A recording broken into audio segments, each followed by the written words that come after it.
Hello and welcome to my channel, and today we are filming my February wrap-up.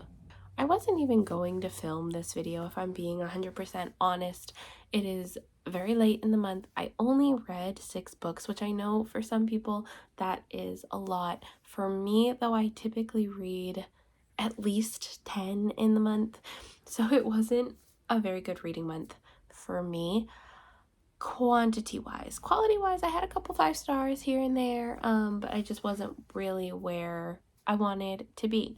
So I think we're continuing with the stats. So let's just get into the stats. This might be a bit of a shorter video, especially because I just decided to ex-nay the bingo board just for this month because it didn't really make sense. I wasn't gonna get a bingo anyway.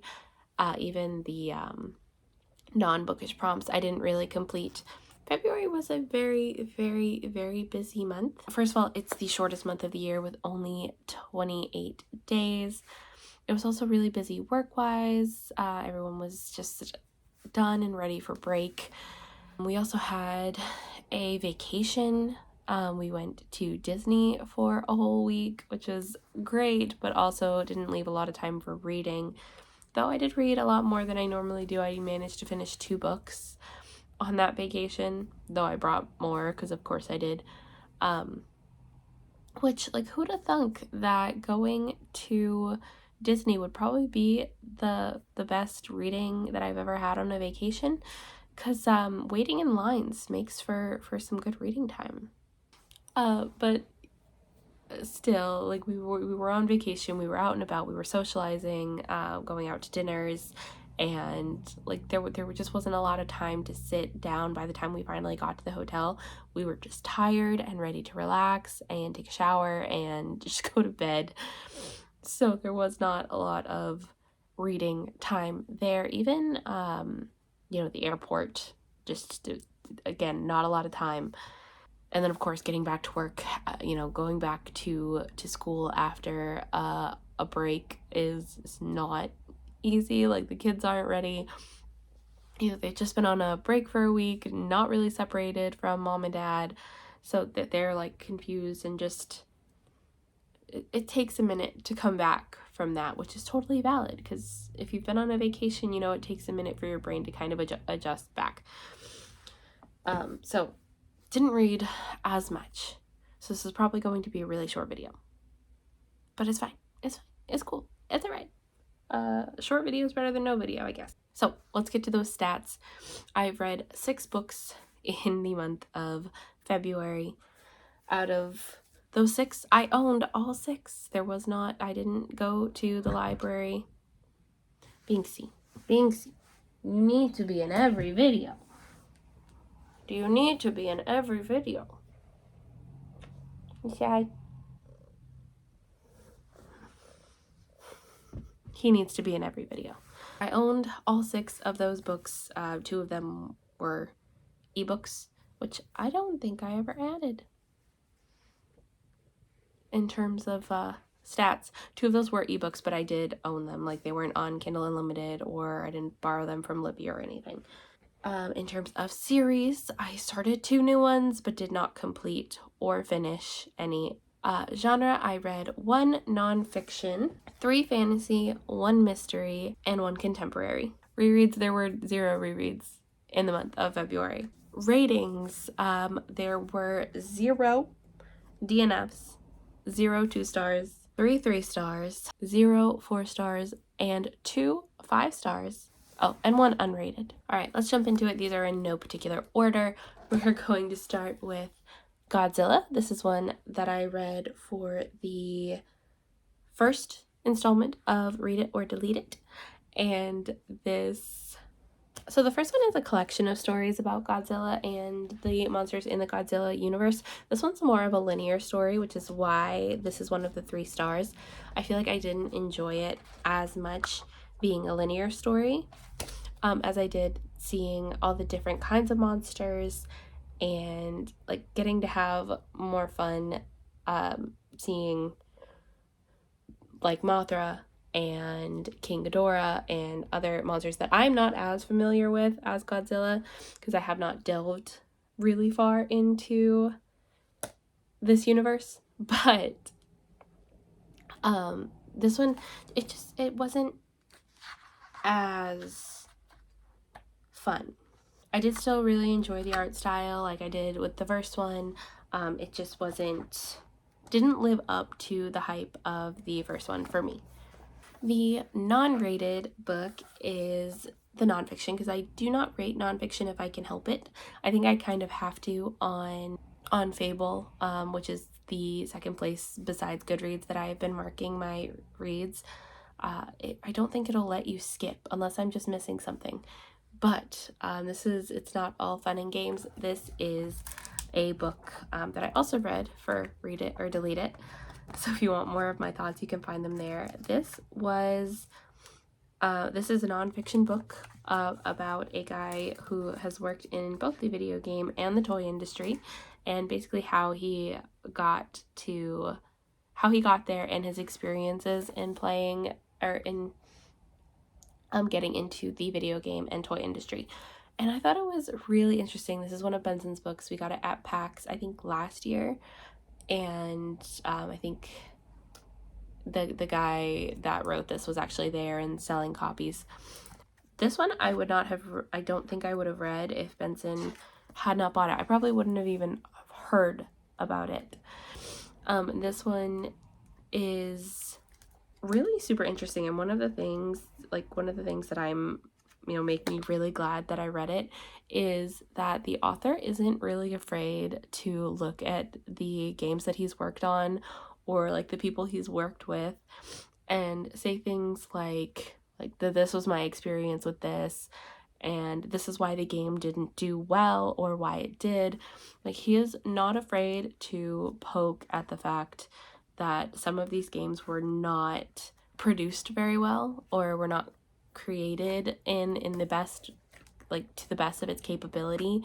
And I really like that, because sometimes people when they work on a book or a game or a toy or whatever it is, they won't look at any negatives and they'll only focus on the positives. And if someone talks about the negatives, they get really defensive, and he's not like that at all. It seems like he will definitely be the first one to say, oh no, one of these games that I worked on was not the best game there is, and there are definitely better out there. And I like that. I appreciate that honesty, and it really comes at this whole his whole experience in a completely honest and truthful way. And I adore that, because not every industry, like all industries, have their problems, and I appreciate when people will look at it even though you can tell like they love it. I appreciate when people are like, oh yeah, no, I had issues here. And then there was of course all the pictures. I really enjoyed getting to look at that. It made it definitely read a lot quicker, but also with my reading speed, did I really read this as quickly as I could have? Probably not. But like all of those pictures that are incorporated through it, I really enjoyed. And yeah, it was super great, and I can't wait for Benson to read it so that we can actually sit down and talk about it. Okay, let's talk about one of the ebooks, and that is Bound by Dragons. So this one, I don't actually know how many pages it is, because my Kindle was not recognizing pages, it was recognizing location, which is weird. But it read super quickly, and basically this is part of a series called, I think it's called the Bound by series. That's what I've been calling it. It's probably not, which is all unconnected standalone novellas, but some of them have like their own series. So this one is actually the first in a connected series, and we follow our main character, who's like the person that she calls her like her lady. I think it's like the person that she is technically the person she works under basically decides she is done with with riding dragons, and she's going to live with the man of her dreams. And so basically our main character gets this idea that she's going to go in her place to this dragon riding academy-ish kind of place. And basically follow her dreams. And it really isn't a good idea because she is A, not the person that she says she is, and B, it's really kind of dangerous. And there she meets this guy who is this commander who's a very big grump. And she's like, of course, the adorable sunshine character. And she's probably the reason that I enjoyed this story. Overall, Goodreads says I gave it a 4, but I don't remember giving it a 4. I thought I gave it a 3, but really it should have been closer to like a 2.5. But I think I probably rated it higher because there are books that I rated a 2-star that are way worse than this. It just wasn't, like, I think A, it was too short, which we all know how I feel about novellas. Sometimes if they're too short and there's no substance, I've read a couple novellas that are like the perfect length. This one, not really. I feel like there could have been more to the story, and there could have been more to the romance. Kind of, it's kind of very insta-lovey. And again, we know how I feel about that. I like when there's a little more substance in the romance, and it didn't feel like there was here. It also didn't feel like there were a whole lot of stakes, which again, you can chalk up to the fact that it was not a very long book. It didn't feel like the stakes were very high. I feel like I kind of knew exactly where it was going. And I also don't feel like this needs to have a sequel. I'm still going to read the sequel. I'm actually reading it in April. So obviously I liked it enough to continue on with it, or at least didn't think it was bad enough to not continue. Yeah, I'm hoping that the second one is better, or at least gives me a reason, because I think there is another book or two in this series, so I'm hoping it gives me a reason to continue, and if it doesn't, then I won't download anymore in this specific series. There are a couple of books in the Bound by series that I do really enjoy, including Bound by Death, which I really, really liked, and Bound by Honey, which I'm actually a part of the way through and do really want to read soon. Like, finish soon, I should say. All right. And then we have That Night in the Library. This is one of the 5 stars. I think I said in the Read It or Delete It that I was thinking it was more of a 4.5 because something told me not to rate it a 5-star, and I think that was because of the Goodreads reviews. The reason that I read this one for the Read It or Delete It was because my Goodreads was set to lowest rated, and this was the one that was the second lowest rated, and it had like 2-point-something stars, and I could not disagree more. That's something that I really like about reading, is the fact that we could all read the exact same book and have so many different opinions. And maybe there's something that I missed in here that was super offensive, and maybe somebody needs to tell me that in the comments. So if there is, please let me know, because if this was something, like there was something really big that I missed, I would like to know about it. But I had a lot of fun with this. I was really intrigued to see, well, first of all, I should probably explain. This is kind of If We Were Villains-esque. Definitely not the same, but oh no, I remember why I rated it 4.5. It wasn't just that. Hold on. All right, I'll get there. Basically, this follows our group of characters who most of them are about to graduate from this university, and so they decide as like one last hurrah to spend the night in their library basement and perform this Greek ritual that's supposed to give them like everything they could potentially ask for. And then one of them ends up dying, and it kind of makes them all really on edge and really creeped out, and basically makes the whole fact that they're stuck in a basement with a potential murderer that much more apparent. And like I said, I had a lot of fun with this. I was constantly wondering what was going to happen next, if someone was going to die next, or if something was going to like if it was actually a murder or if there was something a little more paranormal going on. And the ending, I didn't see the ending coming. Maybe I am just not as familiar with a lot of mysteries like other people who have read this are, or maybe I just don't have enough brain cells to understand what was going on. But either way, I didn't see the ending coming. And I don't know, I gave this a 5-star. Now that I'm thinking about it though and remembering why I gave it a 4 instead of a 5, I think I was correct to say 4.5 because this is supposed to be like a Greek ritual that they're doing based on Greek mythology, and there are some Greek mythology nods in this, but not nearly enough. Like with If We Were Villains, where it's completely like surrounded by Shakespeare, there was not enough of the Greek mythology aspects in this. We do get a couple of Greek stories, but nothing, but not a ton of nods, at least not as many as I definitely would have liked. So yeah, I think 4.5 is the more accurate rating here. And then another read it or delete it. I think most of the books that I read because of that. And that is The Holiday Mix-Up. This is basically, if you have seen the movie, I keep comparing it to While You Were Sleeping. This follows a young woman who agrees to agrees to be this guy's date to family Christmas dinner. And basically he's looking for somebody to help him out because his family keeps trying to set him up and he doesn't want to be set up anymore.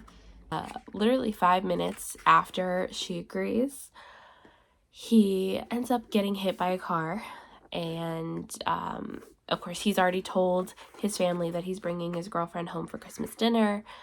And she is kind of stuck at this point, being his date to Christmas dinner and obviously now being his girlfriend. And while that whole thing is going on, while he is in a coma because he was hit by a car, she starts falling in love with his brother. Like I said, very While You Were Sleeping, but make it Christmassy. I don't know if While You Were Sleeping is set during Christmas. I've never seen that movie, but I know the premise. So I had an okay time with this. It was all right. I listened to it on audio, and I just think it was really insta-lovey, which I don't really like in my books. I think it was very, very insta-love. I would like a little more substance in it. It also kind of felt like he had a soft spot for her because she had some undealt with trauma, which isn't the best trope in my opinion, or the best reason to start a relationship in my opinion. There was also some issues that we find out about halfway through the book, involving the guy that's in a coma, and I feel like that wasn't handled 100% the way that I wanted it to be handled, which I can't explain without spoiling.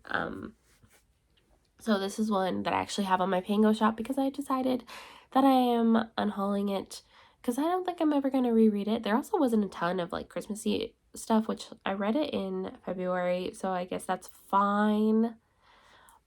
But if I'm going to read a Christmas romance, I want there to be a little bit more of a Christmassy atmosphere and a Christmassy vibe.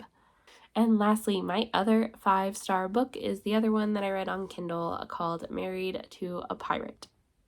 This follows our female main character who is engaged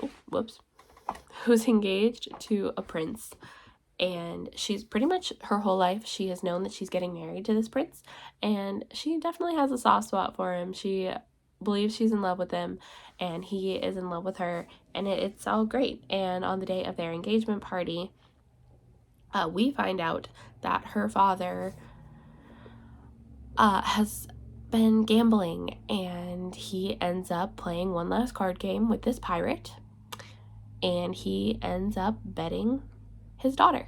So she ends up being forced to marry this pirate, which of course is not the best of circumstances. But this is my idea of a dark romance, where I like a dark romance when the guy is kind of an asshole, and like he's definitely a morally gray character, but with her, he's the exact opposite. Like, he is soft and sweet and would literally do anything for her. It very much gives the touch her and die trope, which I adore. I don't like dark romances where the guy is an asshole to everybody, including her or especially her. No, I don't like the toxicness of that. I like a morally gray character, not a morally black character.